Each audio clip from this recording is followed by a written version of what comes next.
Where's the name Donkey come from? That was Dane Ben Beltson. We're in a group chat, and just random nicknames got thrown around, and I ended up with that. And then they're all mates with Gav White.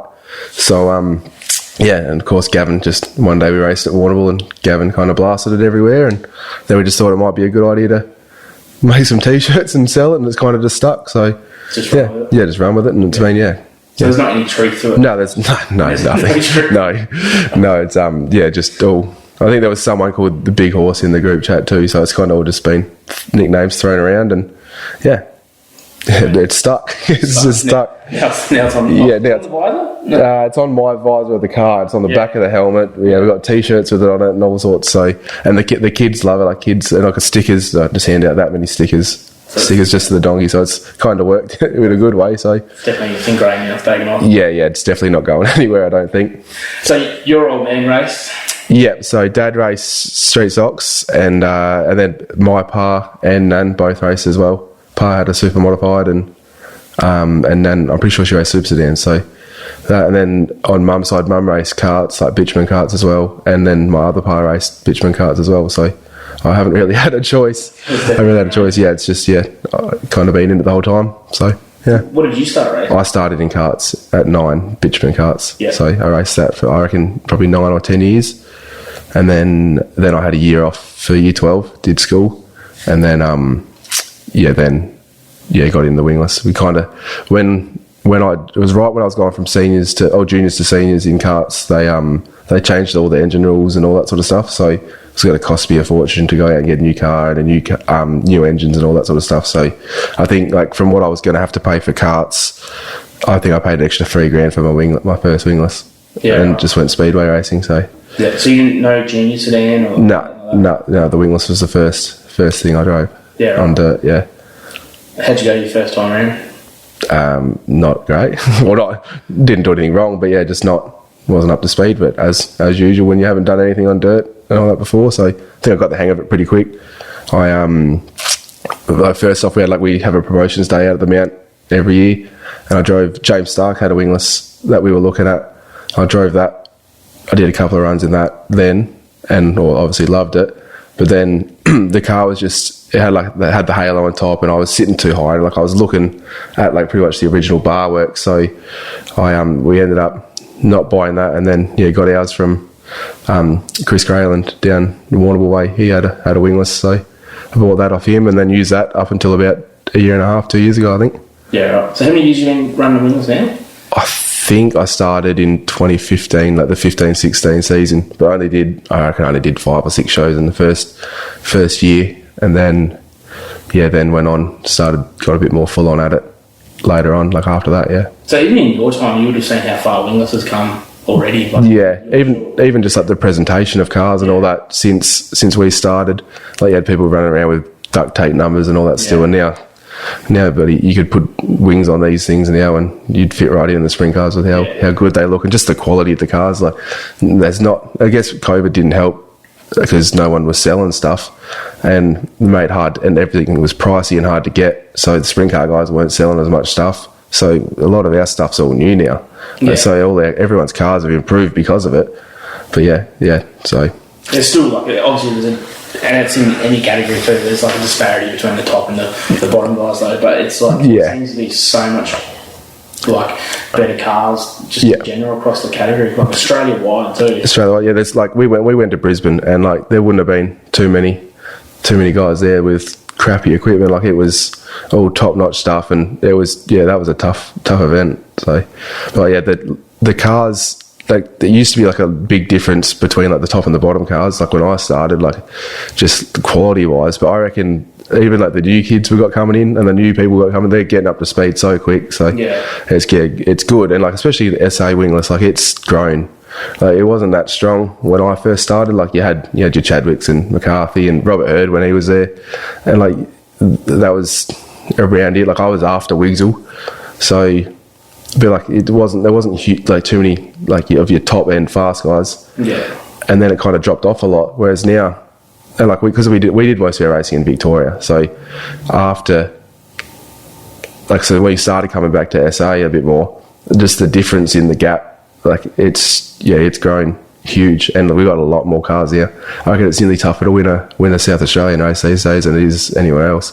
Like just the calibre of cars we got now is just unreal. Yeah, I was looking up and down the pits the other week at Murray Bridge, and like the presentation, like there's some. It's great. Yeah, like, some bloody good looking cars. And like everyone's like, we got the shirts. Like everyone's got good looking shirts. Everyone's trailers are like not many people rock up on an open trailer anymore. Like everyone's got good gear, and they say that your trailers don't win races, but when everyone's got good gear now, it brings up everyone's the standard of the whole class. And I reckon wingless racing is just going nuts at the moment. Like, we're putting on good racing everywhere we go.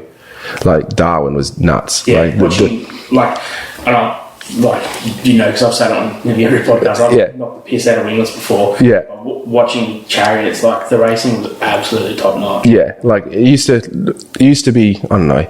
Even when you're not when you're racing it, it's not boring. But like to watch a wingless race never used to be that exciting. Yeah. And like I can get why people don't watch them because they don't sound that great. And that's getting better. That's getting better too. That's just all the equipment. Everything's getting nicer.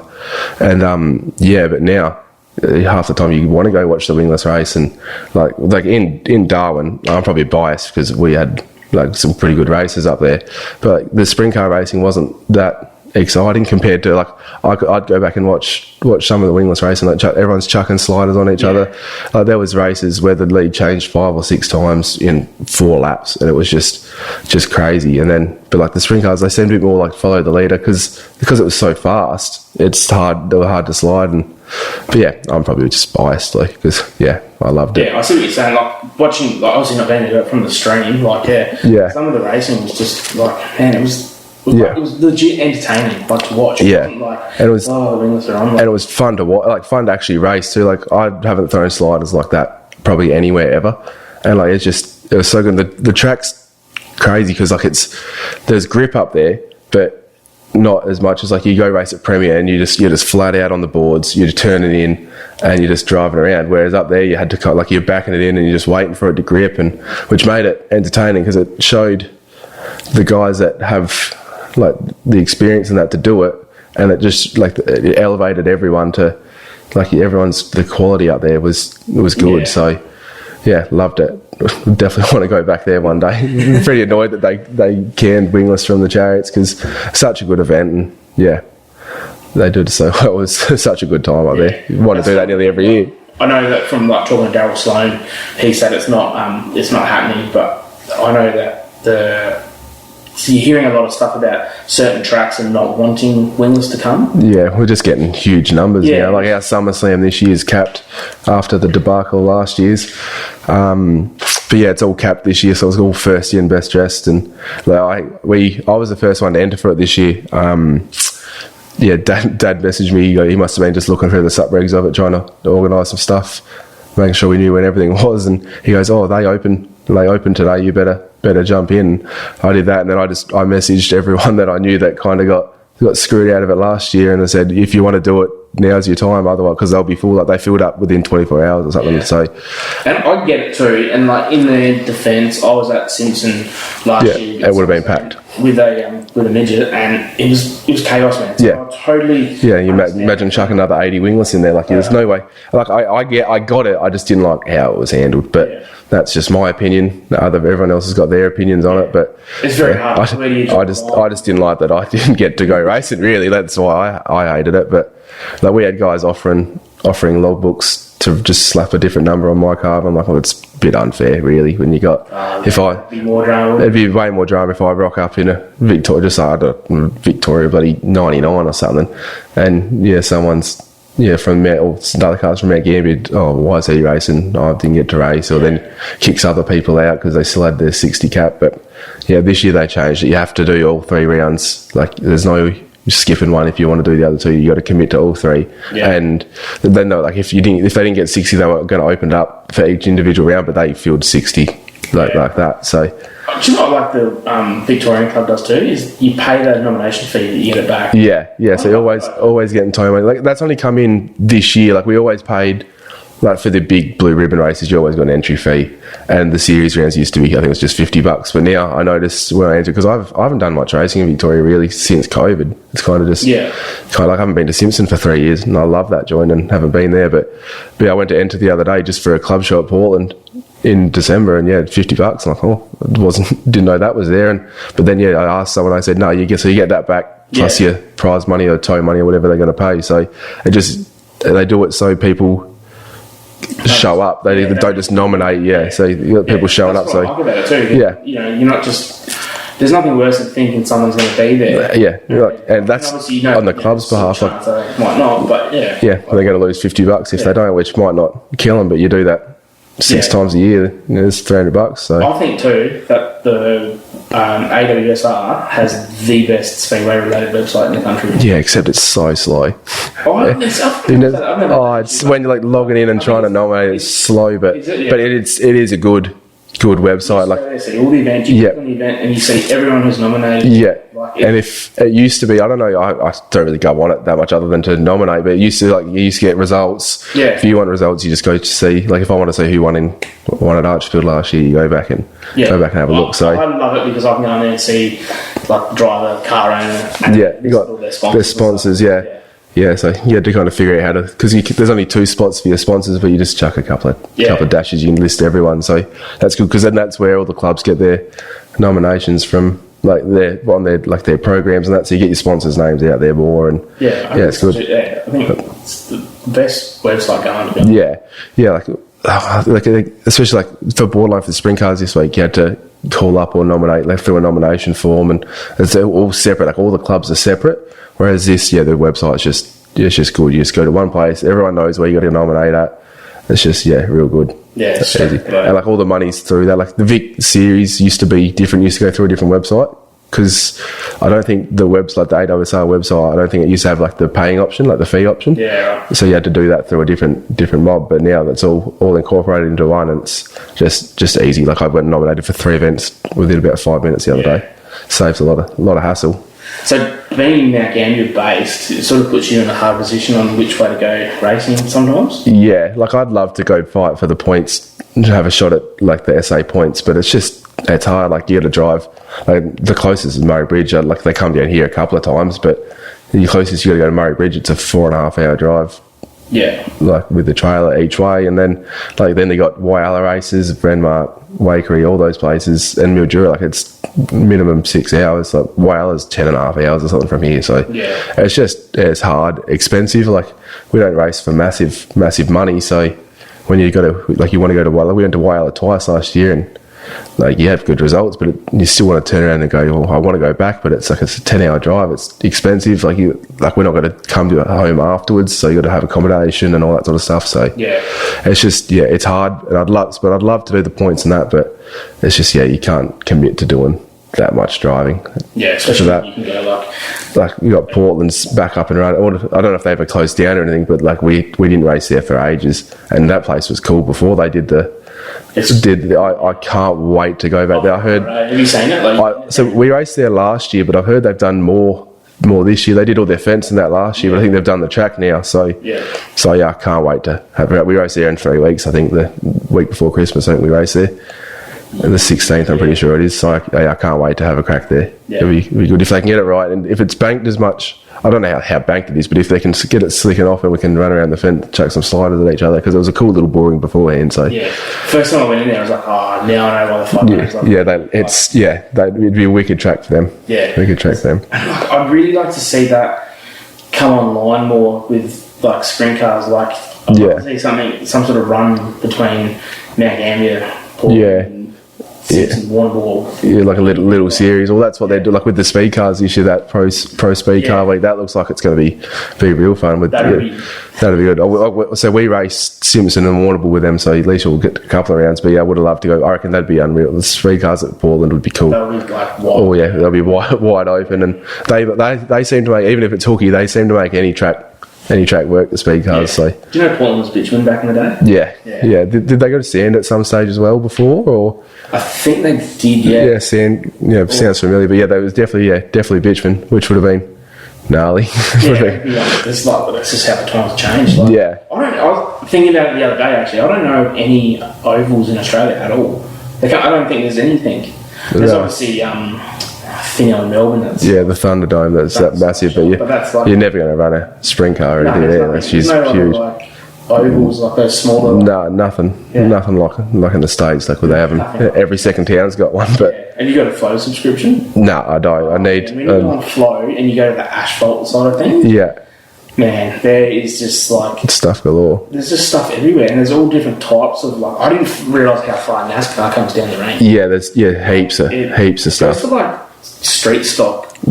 Stuff on a Friday night at some track. Yeah, in the middle of nowhere, and it's just like it's all just kids trying to make their way, or old fellas that don't want to let go of their youth and keep racing. So old man, I know that's all population. Yeah, but so many more opportunities over there, really. Yeah. So because I was thinking of a cooked idea the other day for a speedway, because we keep talking about the fact of how there's no metro tracks. Yeah. And so I was coming up with a extremely cooked idea for a speedway that could be held in a metro location. And then I started thinking, like, why hasn't someone done that with like a bitumen track? Yeah. It's like, I'll tell you that after. I'll get messages about someone will say something about it. You'll be opening the speedway next year. It's a pretty cool idea. I think it will work. I don't know. Yeah. I think I just saw a video the other day of Darlington. Have you seen that? Where they've cut out through the middle of their track, they've cut out another turn 3 to 4 or something, and so you can still access the whole track, but they got like non-wing micros. They're going to run that there. Yeah, right. So they've made a smaller track for it, and I reckon that'll be awesome. I'd love to. The outlaw cuts and that as well. They could be, They could be, but they're definitely trying. They're running I saw a thing on Belly put something up on Facebook the other day of they're running like the same as like what their Lake Lydell's doing. They're doing that in Darlington, which would be cool to go to. It makes you want to buy a 500. No, I want to get up to the way that looks wild. Yeah, a lot of fun. Yeah, I was speaking to Liam Russell. He went up there and he loved it. Yeah, and it's just like everyone's just relaxed. Everyone's there having a good time. Yeah, good time. It's a bit of fun racing, and I reckon the 500s there's a party and there's a race that happens at the same time. Yeah, so, and like 500s are like I've driven one, and like I enjoyed it, but at the mount, like the mount's too big for them. Like you sit there just steering it like a go-kart. It's like driving a bitumen cart again. That's why I think I did alright, because like it was just like driving. It was like going back. 500s at Motorplex the other day. See, I reckon that'd be boring. I reckon even Warrnambool. Like Warrnambool, I don't. Like the other day they were on there, I didn't watch a race. I just sat down and talked to people in the pits, because it's big for everything other than a sprint car. The sprint cars and late models, like even you watch the wingless there, and it's boring. Like I don't know what it'd be like to race on it. I've never been over there raced on there, but I reckon it just looks like you wouldn't be. Like it's not like it's just flat out and turn. Whereas I'd rather race at like a little track and get the elbows up and. I like boring stuff. Yeah, me too. I like it. What's your favourite track? Obviously, Borderline. I love Borderline, but I never go any good here. I've been on the pole 2 or 3 times and just back it up. I've just never have any luck, or you get tagged and spun out or something. I've just never had any luck here. But I love Simpson. Simpson's awesome, especially when they get it right. It's up on the fence. Like me and Toddy Hobson had a good race there a few years back, and it's just sliders to the fence. It was good fun. I kind of got to say Darwin, because that was just so good up there. They just put on a good track every night. Like we had a couple of rough tracks, but it wasn't a bad track. You just had to drive it differently. But that's part of dirt racing. Yeah, I personally, as a fan, I love it. I love the fact that stuff like that. I like racing on it, kind of, but like when it's hooked up for us, it's not. It's pretty boring racing, really. Like you can tell the people like you just flat out the whole time, and you just flat out and turn. Like you don't have to. Whereas like when it's slick to the fence, and you got to try the thing from not spinning out, and it shows who really knows how to drive them. So that's what I like about Borderline too. Yeah, it's real good. Yeah, and now, now that the tyres aren't there, you might be able to slide it. Like you're still obviously not cutting corners, but you might be able to slide a bit. One wheel on the infield with it, because the tyres at Borderline, they were in the spot where you couldn't really get that run going, or I never could anyway. But yeah, now that they're gone, so I'm just waiting for the tired run. I want them back. Like you're watching. I haven't done any racing yet this year, but like you see in racing, there's people cutting infields and everything, and it's just drama. It's going to blow up some sort of major. There's going to be some major event where someone clearly cuts the corner. It doesn't get built. I think they're just going to be harder on it. So it's the stewards wise. If you cut the corner, your left rear hits the infield. Done. You're allowed to touch it with your left front. And you sometimes you turn in and you go, oh crap, I've stuffed that up.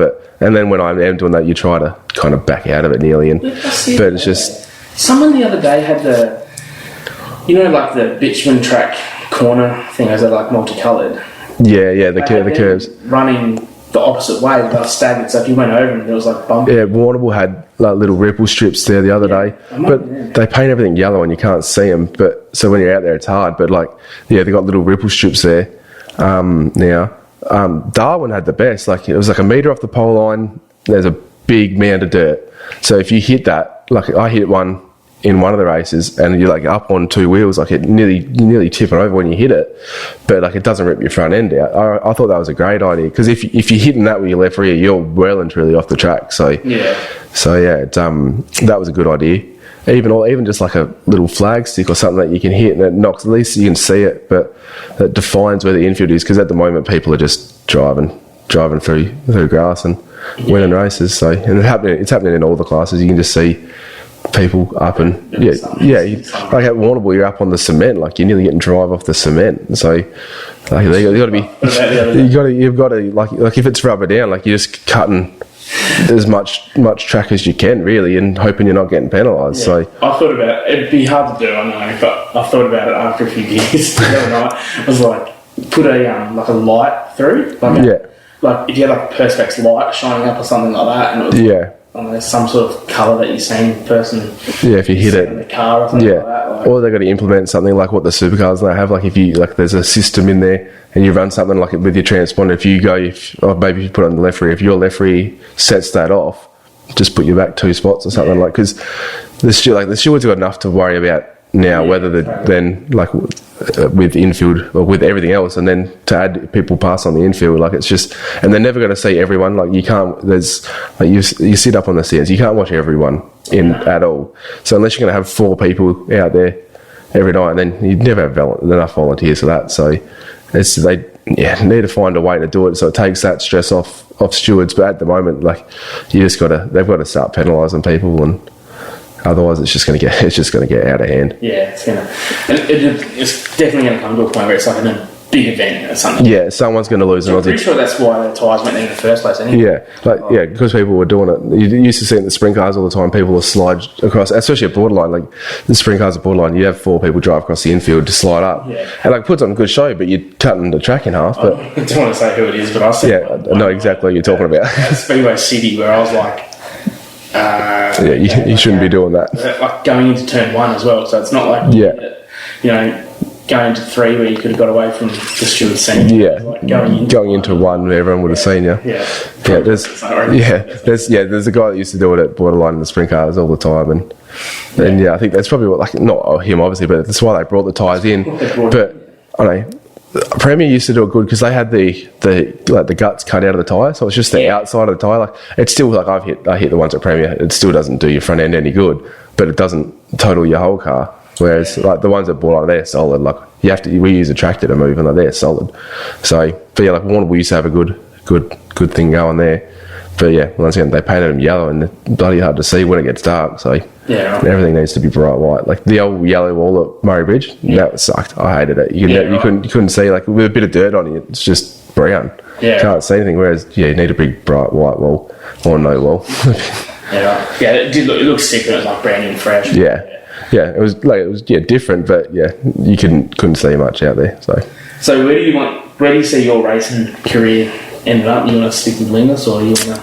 Oh well, like everyone, like you want to move up. I'd love to go sprint car racing. That's kind of been a dream. I'd love to drive one day. Just everyone talks about the power in them. I just you see the power in it, but I just want to feel it one day.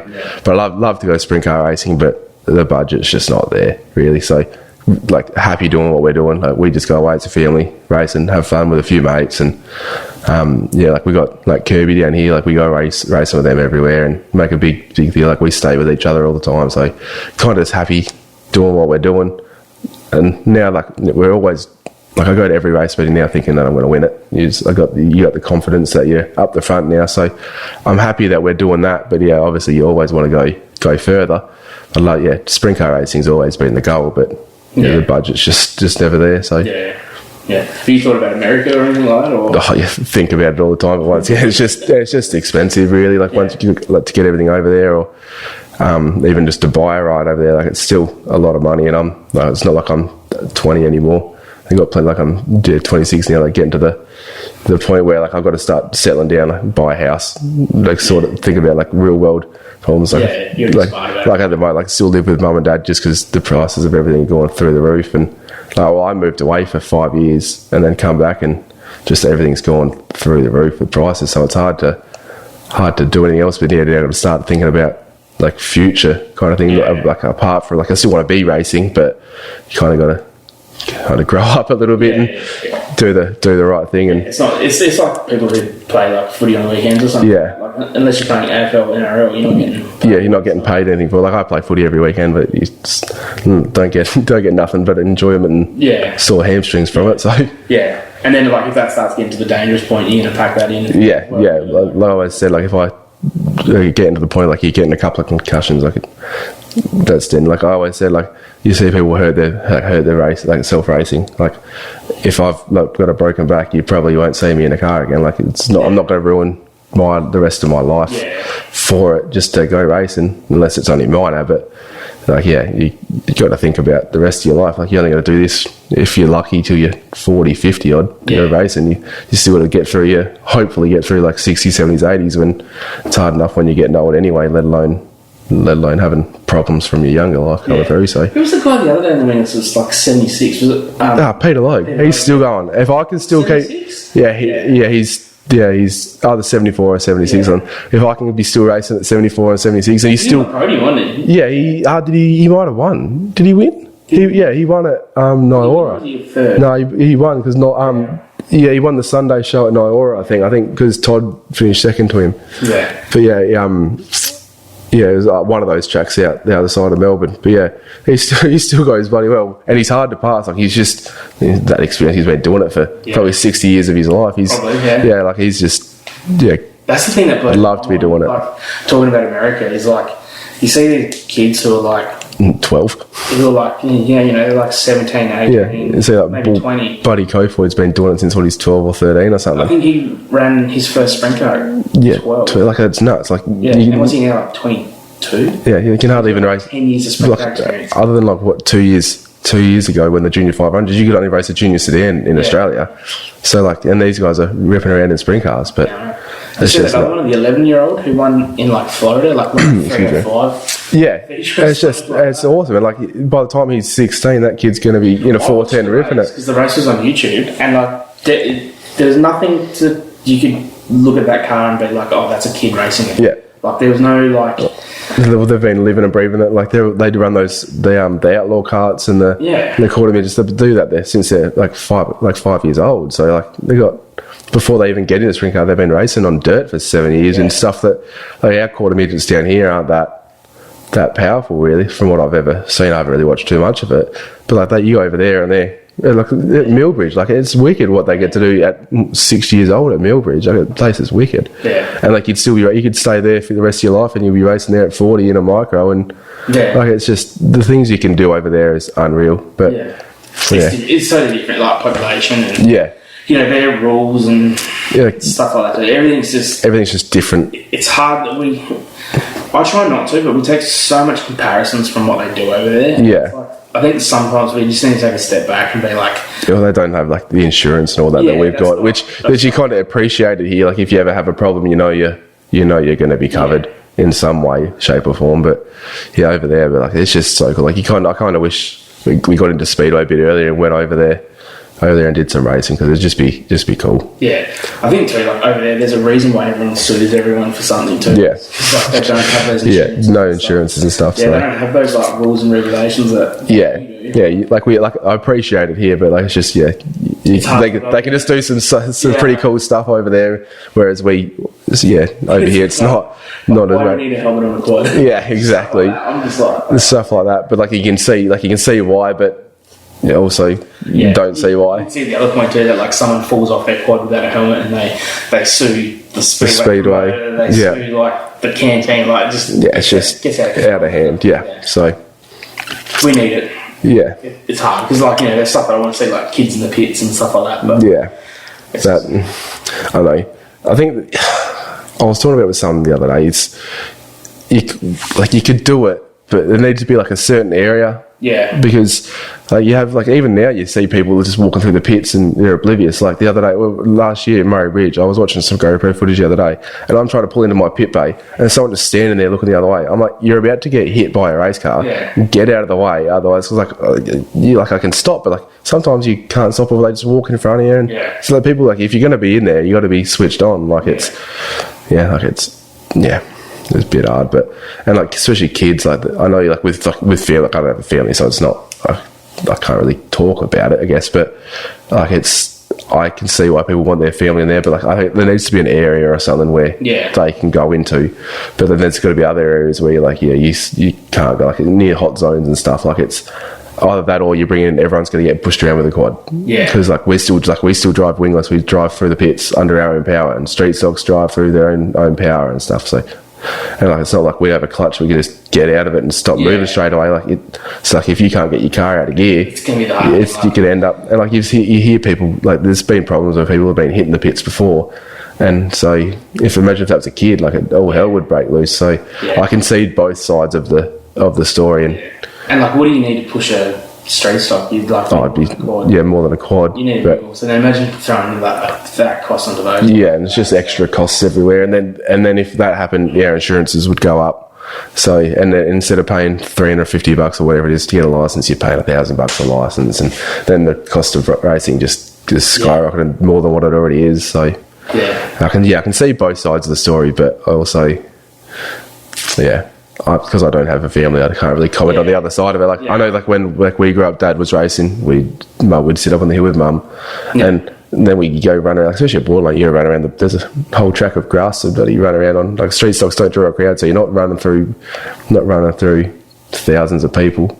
So you just got to kind of pick and choose what you go watch, really, or where you race. And because I was never in the pits with Dad. Like I never saw what happened. On his side of things, so you just kind of sit up there and cop it and wait till you turn 16 or whatever it is, and you can get to go in the pits. Or by June, you get a license at 12 and you can go in there and do what you want. So. Well, even that's changed because unless the juniors are on, you can't do it. So switch onto that one pretty quickly.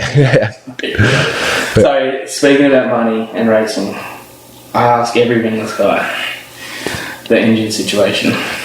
Mine's not that expensive for what other people like. We got looked after with parts, and so I'm sponsored by Burson's down in the mountain here, and they help me out a fair bit with gear for it.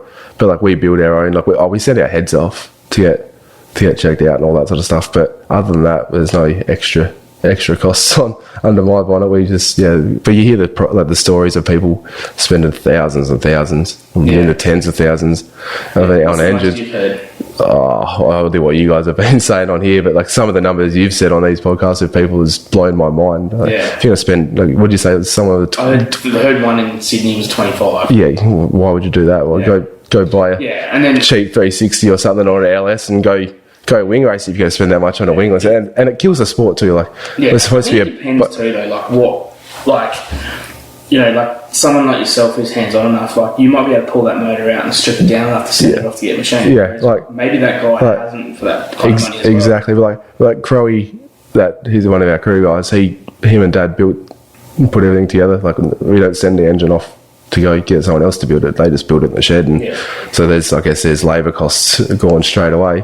I think Crowy just does it for the love of it, and we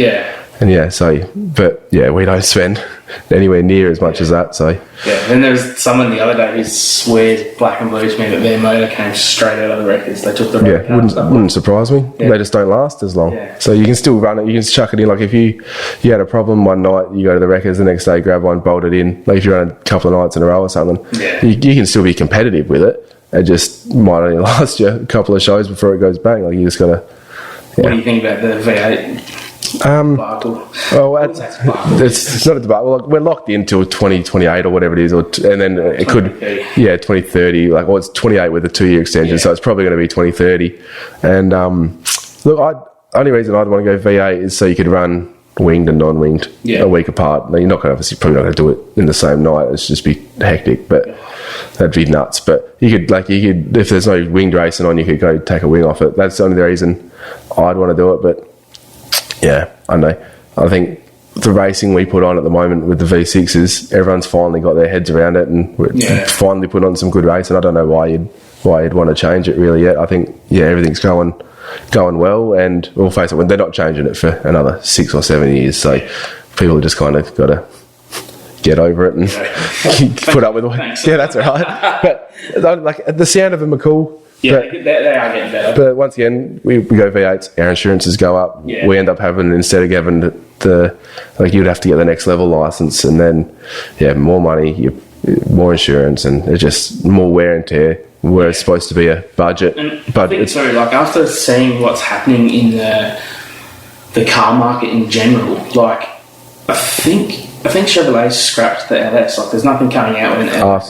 So it's like, so you're gonna have the same problem eventually. Problem in 10, 15 years anyway. Yeah. So it's like, the only thing, you're probably lucky in terms of the 410 stuff that, like, people like Brovix or whoever, they can control their own manufacturing. So they keep on making blocks, and whereas, like, you'd never be able to put a 360 or 410 in them. Like, it's just, I don't think we've got the tracks for them. I think like, you watch me in the States, everything's banked, and it all slows you down. Like, can get your momentum up, but everything's slowed down. Kind of like, you watch the difference between a wing car and a non-wing car, and the speeds are crazy different. But I don't think with like the tracks we race at, like, you could probably do it at Premier.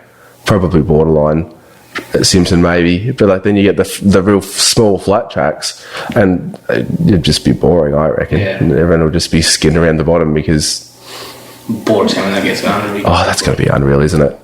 I don't know what it's going to be like racing wise for like the wingless, like, because I think to get around the top of it, it's going to be, they're going to have to put 3 sets of gears in it just to get around the top of it faster than someone on the bottom.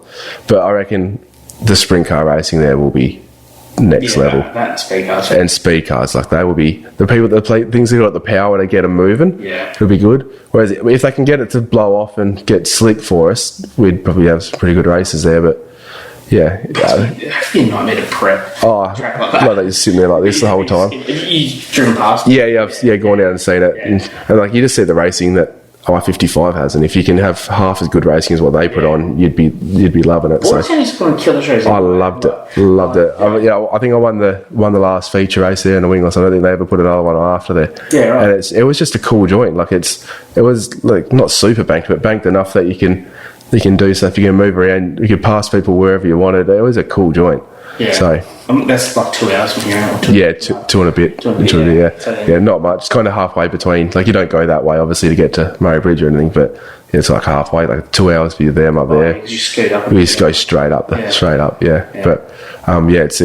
not far for us. It won't be far for them. It'll be a good kind of middle ground where, like, you can nearly, like, you start series around, like, Murray Bridge. Yeah. You could put on 3 nights in a row, Murray Bridge, Bourtown, Mount Gambier. It'd be perfect. Yeah. Did you ever get to run Speedway City? That was gone before you got in? No, there was there. I reckon they had the state title there the year I started.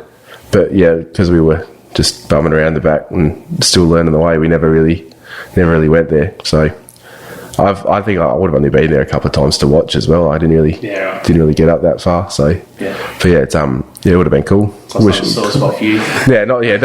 as much as all the Adelaide guys are kind of missing out. But I don't miss it. But it'd be cool to have another track that you could, like, alternate week by week with Murray Bridge. And but they used to sort of work in with each other really well. All that sort of stuff too. So, and then they'd working together for some double headers, which, Like, even before I started racing, like, I don't think I would have been to Murray Bridge too many times before I started racing. We kind of went and watched, like, Warrnambool and that. It's like, it's 4 hours just to go watch a track, whereas you can go 2 hours down the road to Warrnambool. And, and then when Warrnambool had their old clay, they could put on top-notch racing. Like, you're not going to go any further, really, are you? Is Simpson still 2 hours from here as well? It's about 45 minutes past Warrnambool. So it's still within 3 hours. So that's why it makes, like, that SummerSlam's good. Like, you come here, on the Friday night, and then you're over there for a couple of nights. Yeah, because you can shoot up to like Hamilton from here and stuff. Or? Yeah, we used to race Hamilton a lot, but they don't put us on anymore. After there was we kind of there was a night there where we just killed tyres, and so we haven't really gone. Oh, yes, I do remember that. That was a series round, I think. Yeah, about 4 years ago. So, and we never ended up racing the feature there because in about 10 laps we would have just burnt tyres off.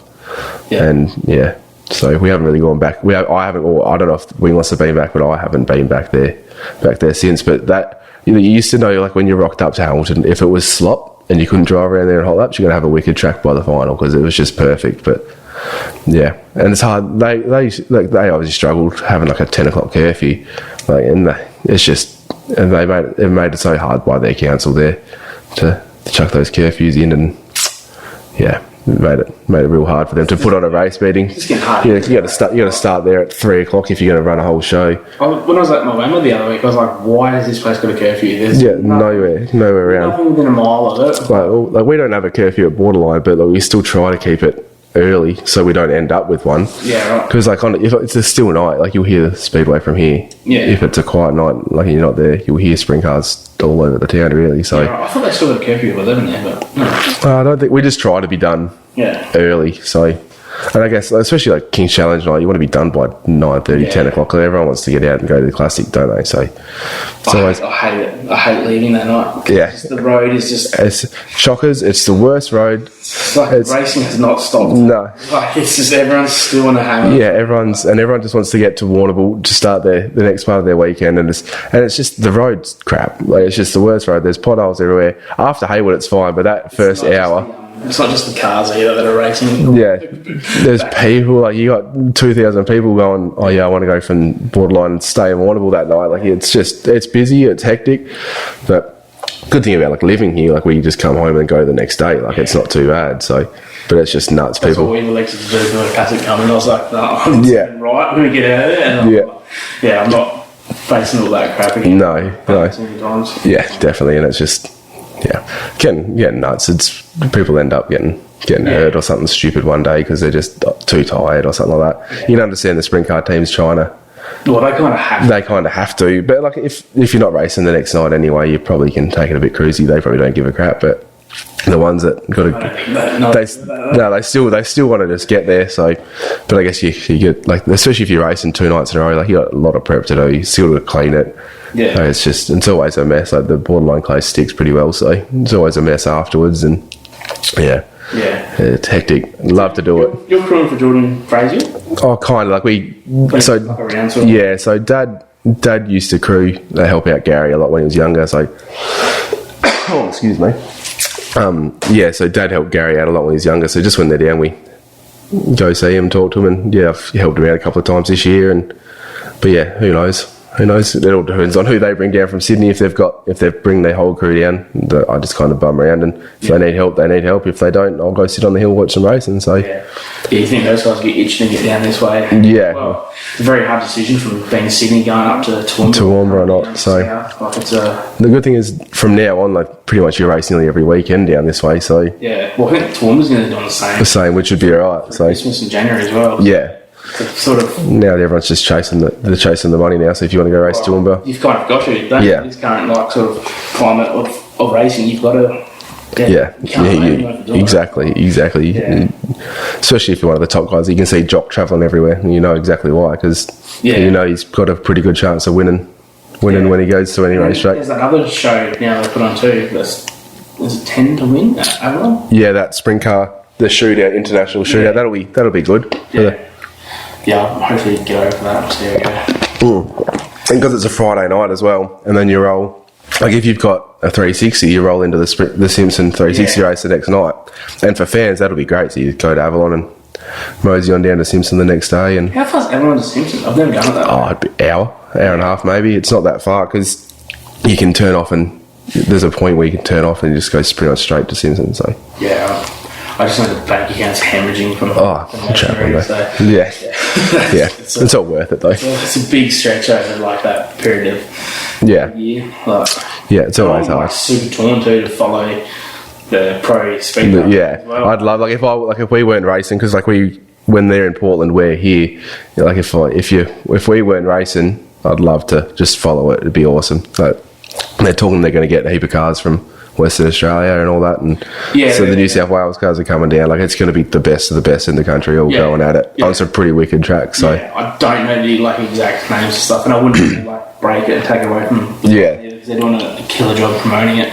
But yeah, from what I've been told, it's going to be absolutely unreal. Like Tommy Payet, I'd love to see him come back. He's badass, and whenever he sits his buddy, and he's just fast, and he's got no fear, and he's good to race. Like, he's not dirty or anything. Like, he's good to race with. Like, we've raced him in the wingless a few times, and he's good to race with. So because he came out of the wingless ranks over. Yeah, he's won God knows how many WA titles, and he's always at the front. Him and Manders. I don't know if Manders ever raced wingless. I thought he came out of the wingless ranks too.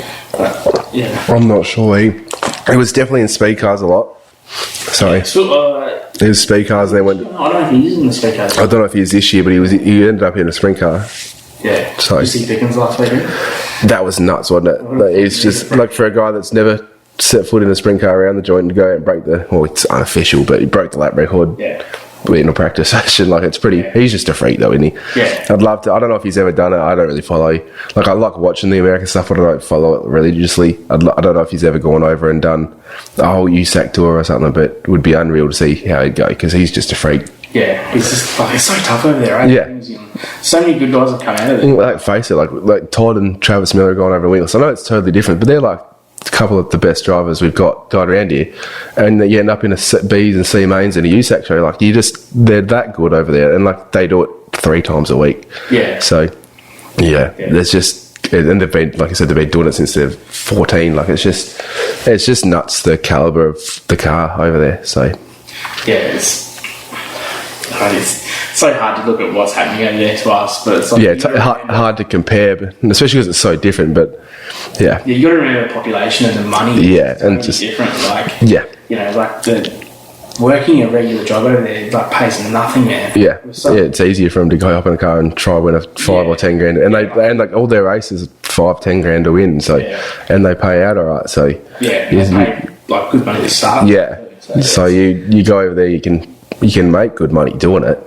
You just you got to commit, like, it's not easy. Like, you watch, like, I don't know if you watch like Teamers and stuff. Yeah. Like, it's like, you can see that it's pretty hard. Like, it's hard yakka. Like, if you're not doing good, you're not. Yeah. Like, it makes your life hard. The life on the road too. Yeah. It's nowhere near as cracked up as it. And like, I'd love to do it, but like, I reckon by the end of the year, like, you see like Jacob Allen, like, it's all he's ever done is gone racing and that, and like halfway through this year, he was just worn out. Like, you just done. Like, you had to step back for a bit. So even like Matt, he was telling me when he went over and crewed, like, you're sleeping on the hall of the floor, track to track. Like, you'd be. Let's face it, we do 3 nights in a row here sometimes, and you're still up at 1 or 2 a.m. Especially if you have like stuff to fix, and just you're up again at 6 o'clock, 7 o'clock the next day, still working. Like, you're running on 3 hours sleep every night. So imagine doing that for 90 race meetings a year. Like, it's just it's like, we all say it's the dream, but like, it'd be tough. I really don't think it is, man, to be honest. No, I'd love to do it. I reckon. Like, it is the dream, but I don't think you'd be able to do it forever. Like, and that makes you like realise how good like the Donny shots and that, they've been doing it for Donny was a rookie when I was born. He's still doing it. So because what's he happening? He'd have to be in his 50s, late 40s anyway. But like, they've been the top level and like top 5 of the Outlaws every year for 20 years. It's pretty tough to do. So it's hard. Like, you can't have your family on the road the whole time. You can't have. But it'd just be. It is the dream though. Like, but it's. So have you looked at like potentially going over to crew for anyone, or? I probably could have a few years ago, but I don't know, not anymore really. Like I said, you kind of want to start growing up a bit and settle down a little bit really. So, but yeah, you'd love to do it, but I just don't know. I think I'm probably past it now when I'm trying to settle down. Well, not settle down, but like try to get some roots. Yeah, you got to be smart about it. Otherwise, you finish doing it and you come back and you got no money and you start all over again. And soon you're 40 and still don't have a house or anything. Like, or you're renting your whole life. Like, it's not. Yeah. Like, you're paying someone else's mortgage, not your own. So. Yeah. It seems like racing's not all it's cracked up. Yeah, it's not all it's cracked up to me, but you'd nearly just love to do it for a couple of years just to see how you go. And But like it's just so like it's still just so expensive for us to go over there, and the dollar sucks. I just got back from the States and everything's so expensive. Like you go over there, I think I bought a bottle of Coke somewhere. Actually, no, I was at the baseball and I bought a beer. It was like $15 American. I looked at my bank account. I bought a beer and a water. It cost me like $37 or something. When I looked at my card, I'm going, I think I'm only having one beer tonight because it's $37 a pop. It's just too hard. And nowhere takes cash anymore. They always got your card, so especially in like the cities and that. But like then we went to like a little country town. I went over for a wedding. And like I got drunk for $30 or something like that. So if you're in the right places, it's cheap. But yeah, moving everything over there, and I'll go and race, and you still have to buy everything over there. Like it's definitely it'd be cool.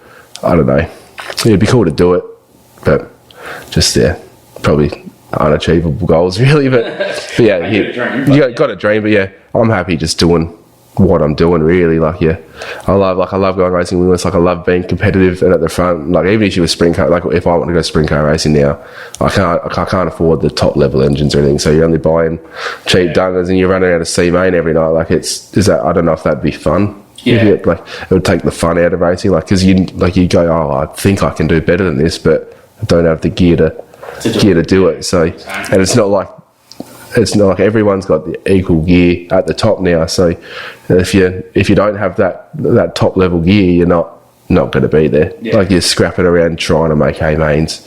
You're running mid B mains, C mains. I just don't think it'd be fun watching the A main when you've been racing that night. Like I hate missing the show. Like if I miss out, if I'm even in the wingless, like if I'm on the A main, I hate it.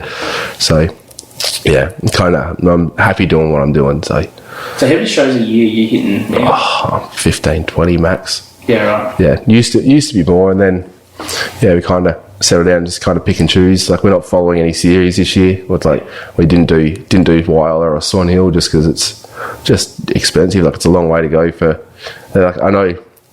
Like we just don't race for enough money really, like to warrant going all the way to Wales. We had other things on, and I just said, stuff it, we'll just pick and choose. And Dad had a function, and so I'm like, just go to your function, Dad, and we just watch our race monitor, which sucks, but like you want to go racing every weekend, but it's just not viable. So because it's like 10 hours up, 10 hours. Yeah, it's a 20-hour round trip, and to win $500, so it's not really.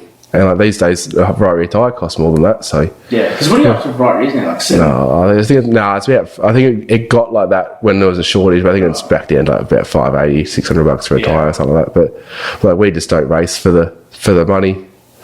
But like face it, sprint cars only sometimes race for $2.5 grand. So wingless ain't going to get stuff all unless we get sponsors in. To be fair, like the Tyville series, like they're doing a great job behind the scenes getting sponsors. Like there's also, and it's not just for the winner. Like everyone, there's a heap of different like awards and prizes, and like just lucky draws and stuff. Like you get something. Like they're doing a great job with that series. But yeah, it's just sometimes it's not. So it's going to be your first meeting for the year too. Round year. No, I race in Simpson next week. Okay. And the second. So if the weather plays the game. What year is it for November? It's November, and it's not raining at the moment, but I'm pretty sure it's about to start pissing down. So we had 30 mil of rain yesterday in the middle of November. Like it's crazy. Just crazy, isn't it? So more than CMS as well. Yeah, it was. We stood out of it at work yesterday, waiting for it to stop raining for a couple of hours, and it's just it's nuts. But yes, Simpson will be my first one, and then I think we do 3 in a row. Have the Christmas, New Year kind of break off. Like we don't do the racing that sprint cars do over that time. Yeah. And then we start back up with the SummerSlam. No, I think we've got 3 weekends in a row there as well. So then we start getting ready for the titles really. So the SA title in Mildura and then Vic title and all that. So get ready. We'll kind of focus on that sort of stuff. A couple of series rounds if we want to. Yeah. And obviously no word on where your Aussies are. No, I've got no idea. So who would I hope hopefully they announce it soon so you can kind of organise some stuff and mad whoever takes it on the mad undertaking. Yeah, well, it's probably going to be 4 months to sort out everything for an Aussie title. Yeah, I kind of wish they'd just open it up at this point and just go any track in the country you want it, and then we'll pick out of them of who puts it in. Because if you think you can sort it out in 4 months, go for it. Because I'm assuming you're going to try and keep those dates as well. I assume it'd be around the same dates, the end of April, and then like I think it's got to stay in New South Wales. So who knows? So it'd be nice if Eastern Creek can get the show going, but I don't think it will. So I'm not making any comments on that. No, but yeah, it'd be because I know I've never even seen the joints. I'd just love for it. I'd love for it to open and get there. The whole venue is just wild. Great complex, just those few little issues with the track. But I mean, when I was there, the track. Yeah, if they got it right, it's still alright. It's just the nights that I was there, like with the racing, was fine. Yeah, it wasn't as wide as it could be, but the racing was still fine. Like, there's nothing. Yeah, there's nothing to be like, oh, let's go. Like, it's not going to make you turn around and walk out. So, not at all. So I think a lot of that stuff's just been totally blown out of proportion. But I'd like it. Like, I'd like to see maybe like we go to Dubbo or something. It seems pretty banked. Like it seems to be banked there and put on some good racing. Like I just want to go somewhere where the racing's going to be good. I don't want it to be one laned because then it's just you kind of get it's whoever gets a good luck of the draw in your heat races or who can hit someone the hardest to get them out of the way or wait for people to stuff up. Like it's boring racing. It doesn't display our class to the potential that we can show. I'd love for an Aussie title to be at Darwin. Like I don't know if we'd ever get it, and I don't know if you'd get huge numbers just because it's such it's the rotation. I think they passed on it. So I just don't think the problem is I don't know if you'd get many cars because it's a long way. It's a big haul, a lot of money, but it's just it's such a cool place. They nail it all the time, and I can't say enough about that whole Chariot series and the week before and just how they run their events and like the crowd they get there is just nuts. Like they just love it up there. And the town's awesome. Like you go up there for like we stayed up there. Like you see people fly back and forth, but we just stayed up there for a couple of weeks, had a holiday, and it's just a cool place to holiday. There's so much stuff to do, and it's a cool joint. Joint. Yeah, hopefully I get up there for the next. What's the word? Version of it, or whatever, the new run of it. Yeah, so I'd love to go out there and just watch and sit on the hill and drink, but I know racing out there was just good fun. Like it's just, and they just put on good tracks, and like the racing we put on, like I'm probably repeating myself, but the racing we put on, I thought was top level. Yeah, and so you felt that in the car up there, sort of thing. Like you knew that's what you were putting on. Up there. Yeah, you can tell. Like if you like, I did a heat race and I was like third and fourth with Keel and Edwards, and I reckon there was one lap and we changed positions 3 times in the lap.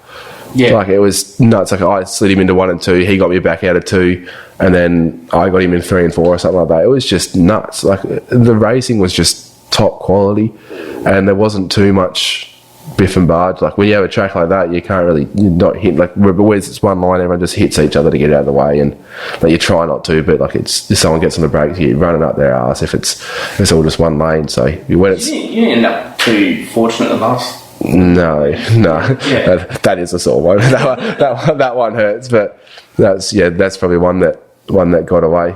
Me and Chris, it was no one's fault. We were trying to get around lap cars and racing hard for the lead. Like the move I put on to get past him in turn 4 was just, I don't even know what I was thinking. I watched my GoPro footage and there was not a gap. I just drove it in there. Like I knew there was only about 5 laps left, and then I thought I'd cleared him. He was still there. Obviously I've turned to go under a lap car. He was still there. We made contact, and no one's fault, but just what could have been really. And like you watch it back and I don't even know who the car was in front of me, but like they kind of started high and then dipped a little bit, and I could have just drove around the outside of him while Chris was trying to slide him. Like it could have, but in the moment, I didn't see that it was still there. Like on my GoPro, you can when we made contact, you can see it was like right front to left rear ish, but like it wasn't like there was no malice in it or anything. It was just like with like it's not like I hate anyone for it, and he probably doesn't hate me for it. It was just one that got away, and it was considering like we're racing for the lead of the race, but overall like the guy that was leading it, he was back in the field. The guy that was second, he was 4 or 5 spots back, and then me and Chris were tied on points going into the final. So it was just whoever won that race was winning chariots for the year. So we were just throwing everything at it, and unfortunately, we both got together and ended up looking at each other in turn 1. So, what did I say the other day about you can't run NT1 on the car? Yeah, you can't. No. Yeah. So What the car would have to be registered in Darwin. yeah, you can only run the one in the state you're registered in. So that's why Tyson can run SA1. Right. But like when Daniel Storer won the SA title, he couldn't run the one. So I think it's a ridiculous rule. Yeah. Like I won the race, I should better run the number one for the year.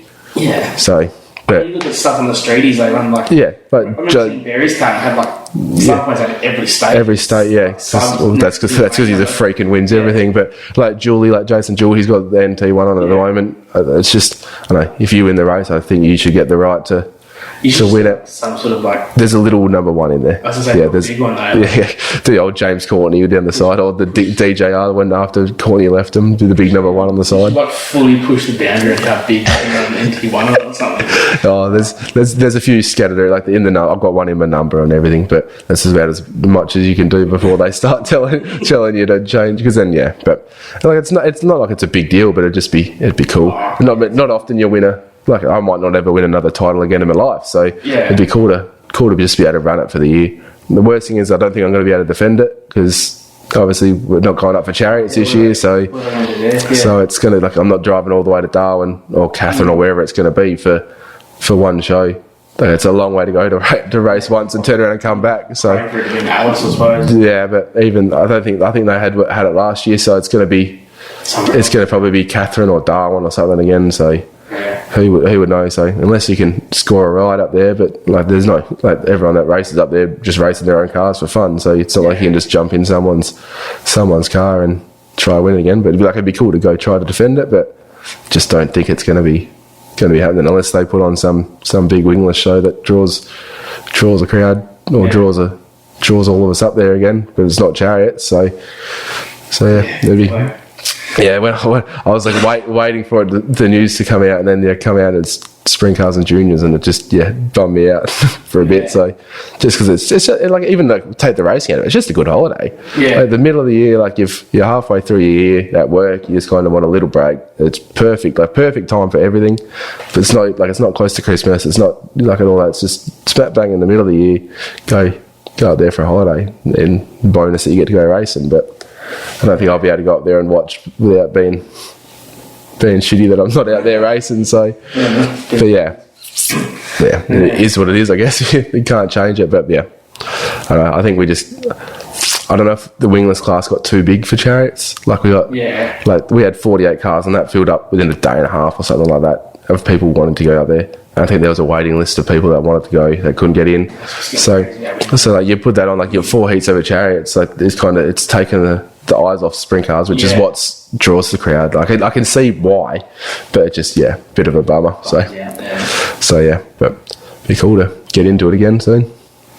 Yeah, well, by the time this one comes out, by the time I get this one out, it'll be the week of the TI series. So.